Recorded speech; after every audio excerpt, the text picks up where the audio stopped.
Assalamualaikum warahmatullahi wabarakatuh. Halo teman-teman, apa kabar semuanya? Pastinya baik dong.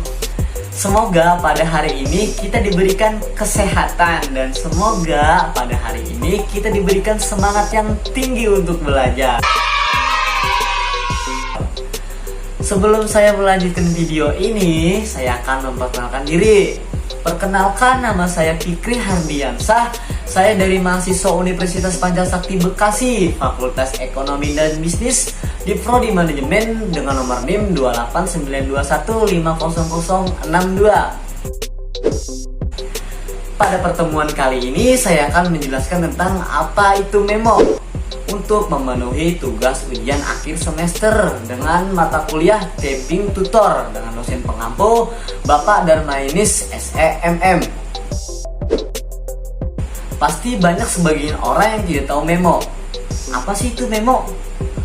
Memo adalah surat atau catatan yang isinya singkat, padat, serta jelas.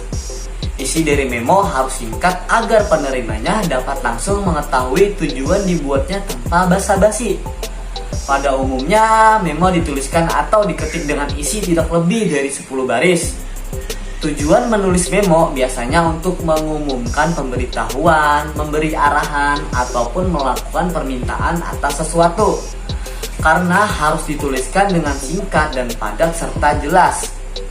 Memo tidak membutuhkan penulisan salam pembuka ataupun seperti surat resmi. Dan di sini ada dua jenis memo berdasarkan fungsinya. Memo memiliki dua jenis, yaitu yang bersifat resmi dan pribadi atau tidak resmi. Memo resmi pada umumnya digunakan untuk surat pernyataan hubungan resmi yang berasal dari pimpinan pada bawahannya dan dikeluarkan suatu lembaga, instansi maupun organisasi. Sedangkan memo pribadi digunakan untuk nota maupun surat pernyataan yang tidak resmi antara teman, saudara, dan pihak ketiga yang terlibat pada sebuah organisasi, lembaga, dan instansi tersebut. Walaupun isinya tidak lebih dari 10 baris, memo resmi maupun pribadi memiliki struktur, yaitu 1. Kepala memo. Kepala memo terletak pada bagian atas dan terdapat kop memo atau untuk memo resmi, nama penerima dan nama pengirim. Yang kedua, badan memo. Badan memo terdiri dari isi memo itu sendiri, yaitu apa saja yang ingin disampaikan secara singkat pada penerima. Pesan yang ada pada memo harus disampaikan secara tidak berbelit-belit dan jelas. Yang ketiga, kaki memo. Kaki memo terletak pada bagian bawah memo, isinya memuat tanggal, tanda tangan, dan juga nama lengkap pengirim. Fungsi dari memo, seperti yang telah disebutkan di awal, dalam dunia kerja salah satu fungsi memo adalah untuk menulis informasi agar terhindar dari miskomunikasi. Adapun isinya dapat berupa keputusan, arahan, atau instruksi prosedur, saran, ataupun tugas-tugas tertentu. Terkadang terdapat beberapa informasi atau arahan yang lebih akurat jika disampaikan dengan tulisan dibanding dengan cara lisan. Selain fungsi di atas, memo juga memiliki fungsi lain, yakni memberikan informasi ke banyak orang sekaligus. Misalnya terdapat pengumuman mengenai jadwal rapat, perubahan jadwal secara mendadak, atau pemberitahuan acara khusus. Dan di sini saya akan memberikan cara membuat memo yang benar. Setelah mengetahui mengenai pengertian dan fungsinya, hal selanjutnya yang perlu Anda ketahui adalah cara membuat memo yang benar. Memo dapat ditulis dalam bentuk kertas maupun elektronik. Walaupun dapat dikatakan memo merupakan surat yang tidak resmi, tetapi perlu diingat bahwa memo bukanlah seperti SMS atau postingan di blog.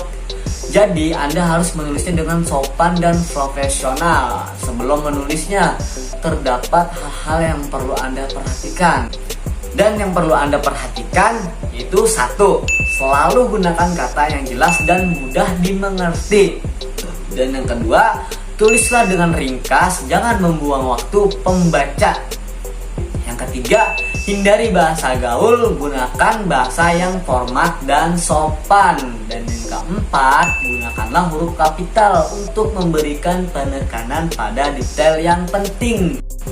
Selanjutnya, Anda dapat mengikuti langkah-langkah berikut ini untuk membuat memo yang benar. Yang pertama, mulailah dengan header. Mulailah dengan header atau tajuk yang jelas berisi penerima yang dituju, pengirim, tanggal, dan subjek. Yang kedua, tulis kalimat pembuka atau pengantar. Bagian ini ditulis menggunakan kalimat deklaratif untuk mengumumkan topik utama. Yang ketiga, sertakan paragraf isi. Anda dapat menulis pada bagian isi mengenai poin diskusi yang menguraikan atau membuat daftar gagasan utama dari topik utama memo. Untuk membuat memo, Anda lebih mudah dibaca, tulislah dengan paragraf pendek dan uraikan informasi menjadi bagian yang lebih kecil.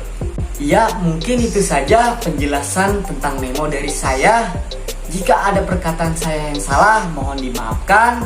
Yang salah datangnya dari saya, yang benar datangnya dari Allah Subhanahu wa Ta'ala. Billahi taufiq wa hidayah. Wassalamualaikum warahmatullahi wabarakatuh.